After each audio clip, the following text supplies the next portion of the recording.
Thank you very much, Mr. Chairman. And I thank our witnesses for being here today. Dr. Docking, as president of a private institution, what actions have you taken or considered taking to control administrative growth? And do you believe institutions should be required to demonstrate that growth in administrative cost correlate with improved student outcomes? Well, my college is located in a small rural town in Michigan.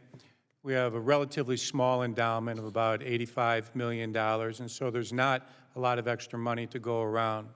And so we live every day reining in costs and trying to be careful and trying to do everything we can to pinch every penny and then give it back to our students. You know, 30 to 40% of our students are first-generation students, and so I just want to frame this from the standpoint that administrative bloat at a school like Adrian is simply out of the question. We can't afford to do so. And so, yes, we do consistently monitor it. We pay attention to salaries and how many people we're hiring, and we try to give as much as we possibly can back to students through student aid. What reforms would most quickly increase transparency for students and families evaluating whether a degree program's worth the cost? I think a lot of that information is available in the popular press. They'll show you what majors make through the popular press. Obviously, there's a website that I believe the government set up a number of years ago to show how colleges are doing. But we're a high-touch school. Personal attention. A large class on our campus is 25 students, and if students are concerned about you know, how much they'll make in a certain major or what they're learning, they can certainly contact us locally. Thank you.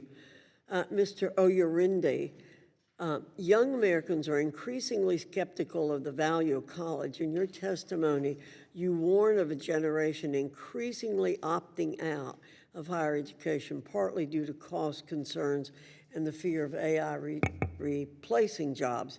Based on your experience, what concrete messages, program features, and supports have most effectively countered that skepticism and persuaded students that a lean, targeted post-secondary path can be a smart investment rather than a waste of time and money? And I just want to comment, too, that your comments about retention are so important. Every school needs to be paying attention to that. But if you could tell me, give me an answer to my question. Yes, thank you, Congresswoman. Look, it's really simple. 2 words resonate with students: no debt. It's that simple. For students, particularly the 2-year space, they should not be taking on loans when our completion rates are what they are. Even the best community colleges in the country don't have above 50% completion rates. So with the reality being what it is, most of these students should not be taking on student loans, and that resonates. These students have a cousin, uncle, older sibling who has taken on a lot of loans and who can't get great work. And that is the most effective anti-college marketing that you could possibly conceive. And so I think the more that we can do to clarify to students, no, you shouldn't be taking on loans to complete a community college degree. We should figure out ways as institutions to make it profitable for us to serve these students with the supports they need without them having to take on student loans. That resonates really well. I have another question for you. Campus EDU has grown rapidly with a mission to lower cost, improve degree completion. What specific design choices allow you to offer degrees at lower cost than traditional institutions?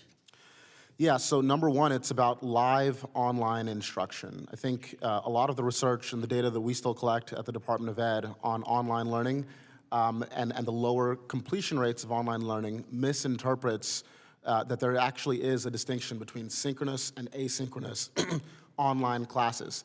Synchronous online learning, meaning the student is there, the professor's there, and the classmates are all there in front of their computer screens at the same time, is going to have much better retention rates than asynchronous online. And again, when you have better retention rates, you have better retained revenue that as an institution you can use to invest in more student support. So everything we do at campus is about improving retention and improving that graduation rate, which is in fact demonstrably profitable. Thank you, Mr. Chairman. I yield back.